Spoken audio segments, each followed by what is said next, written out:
যদি কেউ মনে করে যে আমি কি রেজিগনেশন দিতে হবে, নো, নট দ্যাট। পশ্চিমবঙ্গের রাজনৈতিক ইতিহাসে কি ঘটতে যাচ্ছে এক নজিরবিহীন অধ্যায়। ভোটের ফলাফল প্রকাশের পরও কেন তৈরি হচ্ছে সাংবিধানিক সংকট? আর সত্যি কি ৮ মে রাত পেরোলেই বাংলায় জারি হতে পারে রাষ্ট্রপতি শাসন? পশ্চিমবঙ্গের বিধানসভা নির্বাচনের ফল প্রকাশের পর থেকেই রাজ্যের রাজনৈতিক অঙ্গনে শুরু হয়েছে এক চরম উত্তেজনা। তৃণমূল কংগ্রেসের শোচনীয় পরাজয়ের পরও সেই ফলাফল মানতে নারাজ মুখ্যমন্ত্রী মমতা ব্যানার্জি। আমরা কিন্তু হারিনি, আমাদের ১০০ সিট জোর করে লুট করা হয়েছে। রাজনৈতিক মহলের দাবি তিনি এখনো পদত্যাগ ঘোষণা দেননি।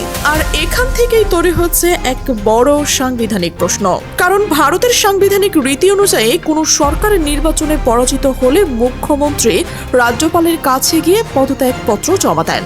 এরপর রাজ্যপাল নতুন সরকার শপথ নেওয়া পর্যন্ত বিদায়ী সরকারকে কেয়ারটেকার বা অন্তর্বর্তী সরকারের দায়িত্ব পালন করতে বলেন। তবে সেই সরকার বড় কোনো নীতিগত সিদ্ধান্ত নিতে পারে না। কিন্তু পশ্চিমবঙ্গের পরিস্থিতি এবার অন্যরকম। আইন বিশেষজ্ঞদের একাংশ বলছে, যদি নির্বাচনী সময়ের মধ্যেও বর্তমান সরকার পদত্যাগ না করে তাহলে সাংবিধানিক সংকট তৈরি হতে পারে। আর সেই পরিস্থিতিতে ভারতের সংবিধানের ৩৫৬ অনুচ্ছেদ অনুযায়ী জারি হতে পারে রাষ্ট্রপতি শাসন। এখন প্রশ্ন হলো, রাষ্ট্রপতি শাসন আসলে কি?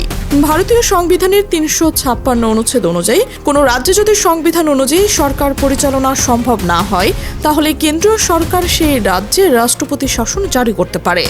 অর্থাৎ রাজ্যের নির্বাচিত সরকারের ক্ষমতা চলে যায় কেন্দ্রের নিয়ন্ত্রণে। এই অবস্থায় রাজ্যের মুখ্যমন্ত্রী ও মন্ত্রিসভা কার্যত ক্ষমতাহীন হয়ে পড়ে। অনেক ক্ষেত্রে বিধানসভা স্থগিত কিংবা ভেঙেও দেওয়া হয়। এরপর গভর্নরের মাধ্যমে কেন্দ্র সরাসরি রাজ্যের প্রশাসনের পরিচালনা করে। রাষ্ট্রপতি শাসন জারির কয়েকটি প্রধান কারণ রয়েছে, যেমন ১. কোনো সরকার সংখ্যাগরিষ্ঠতা হারালে এবং বিকল্প সরকার গঠন সম্ভব না হলে। ২. আইন শৃঙ্খলা পরিস্থিতি সম্পূর্ণ ভেঙে পড়লে।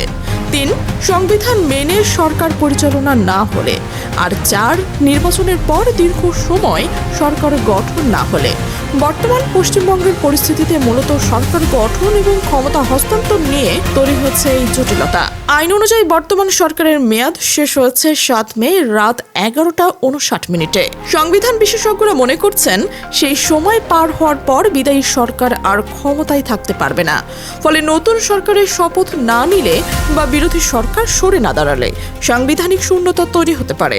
আর সেই শূন্যতা পূরণ করতেই রাষ্ট্রপতির শাসনের পথ খুলে যেতে পারে বলে মনে করছেন বিশেষজ্ঞরা। তবে এখানে উঠে আসছে আরও একটি গুরুত্বপূর্ণ উদাহরণ। সম্প্রতি তামিলনাড়ুতে নির্বাচনের পর সরকার পরিবর্তনের পরিস্থিতি তৈরি হয়েছিল।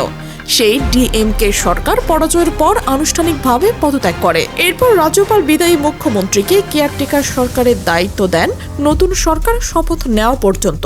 কিন্তু পশ্চিমবঙ্গে এখন পর্যন্ত তেমন কোনো পদক্ষেপ দেখা যায়নি বলেই দাবি করা হচ্ছে। এখন প্রশ্ন, রাষ্ট্রপতি শাসন জারি হলে সেটি কয়দিন কার্যকর থাকবে? সংবিধান অনুযায়ী প্রথমে ৬ মাসের জন্য রাষ্ট্রপতির শাসন জারি করা হয়। পরে সংসদের অনুমোদন নিয়ে তা ধাপে ধাপে বাড়ানো হয়। সর্বোচ্চ ৩ বছর পর্যন্ত এই শাসন কার্যকর রাখা সম্ভব, যদিও তার জন্য বিশেষ সাংবিধানিক শর্ত পূরণ করতে হয়। রাষ্ট্রপতির শাসন জারির প্রক্রিয়াটিও বেশ গুরুত্বপূর্ণ। প্রথমে রাজ্যের গভর্নর কেন্দ্রীয় সরকারকে রিপোর্ট পাঠান যে রাজ্যে সাংবিধানিকভাবে সরকার পরিচালনা সম্ভব হচ্ছে না।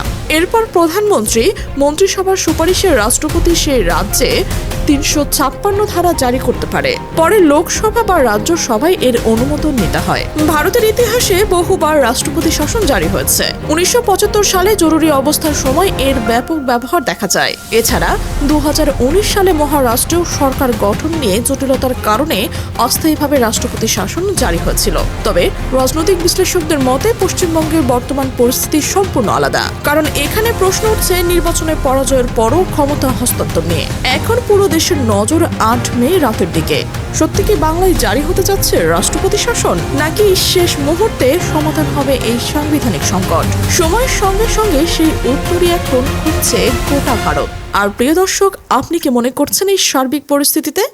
অবশ্যই কমেন্ট সেকশনে আপনার মতামত জানান। আর আপনি যদি এই চ্যানেলে নতুন হয়ে থাকেন, সাবস্ক্রাইব করে বেল আইকনটি অন করে রাখুন, যেন আমাদের বিশ্লেষণধর্মী প্রতিবেদন সবার আগে আপনার কাছেই পৌঁছয়।